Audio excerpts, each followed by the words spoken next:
When you're in the world of international trade, making that big sale is really only half the story. The other half, the part that really matters, is making sure you get paid.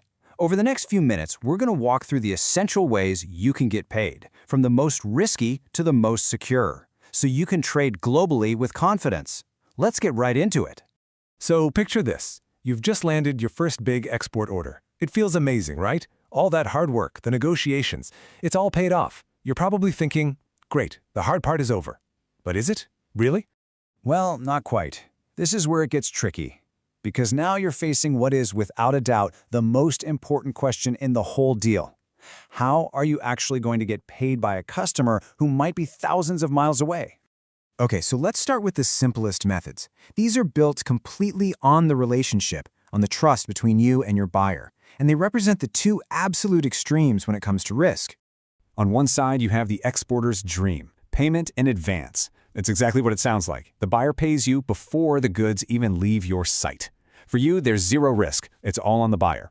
Now, on the complete opposite end, you have what's called an open account. Here, you ship the goods, you send an invoice, and you hope for the best. You're trusting them to pay later.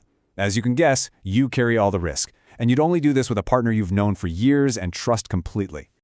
Right, so what happens when you're not quite comfortable just sending an invoice and hoping, but your buyer isn't willing to pay for everything up front?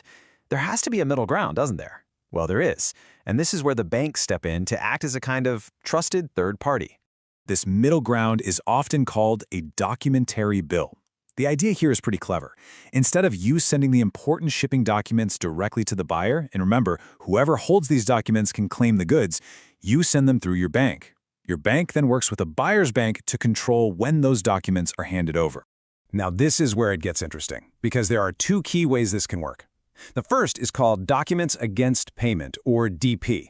With this one, the buyer's bank will only release those all-important documents once the buyer pays in full, right on the spot. It's quite secure for you.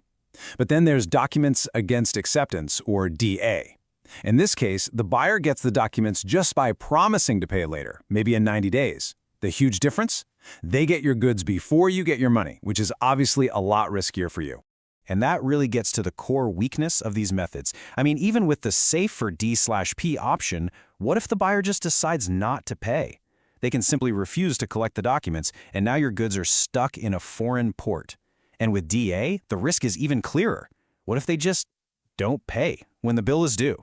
These are very real risks you have to consider. So, to get rid of almost all of that commercial and country risk, we need to bring out the most powerful tool in the world of international trade finance. This is really considered the safest bet an exporter can make. It's called a letter of credit, or an LC, and the basic idea is a total game changer. It's no longer the buyer who's promising to pay you, it's their bank. The bank issues a formal, binding promise that you will be paid as long as you follow all the instructions and present the exact documents they ask for. Let's just quickly trace how this works. Your buyer goes to their bank, the issuing bank, and asks them to open an LC in your name. That bank sends the details to a bank in your country, the advising bank. Your bank lets you know it's all set up.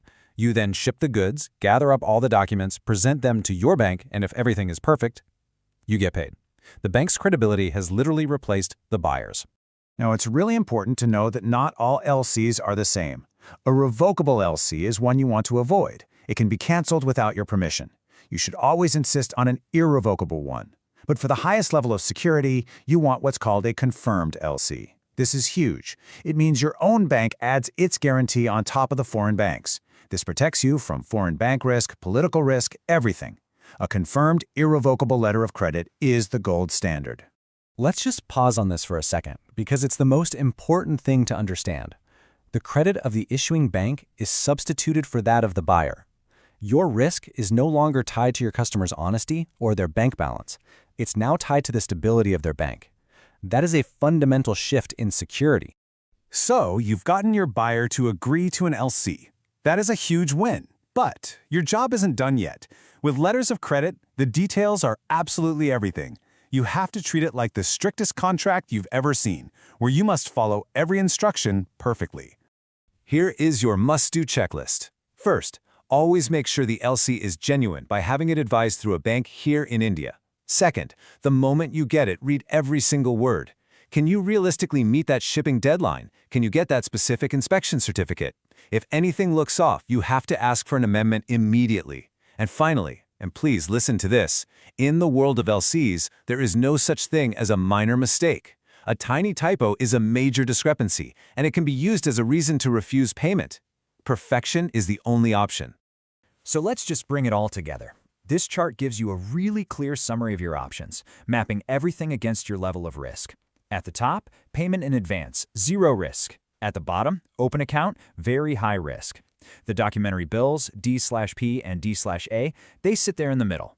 But down at the very bottom, offering the lowest possible risk, is that confirmed, irrevocable letter of credit. That's your best friend for high-value deals or when you're working in new markets. So, the next time you're securing a global deal, which payment term will you choose? Remember, this isn't just an administrative detail. It's a strategic business decision that protects your company's cash flow. By understanding these options, you can negotiate better, reduce your risk, and truly export with confidence.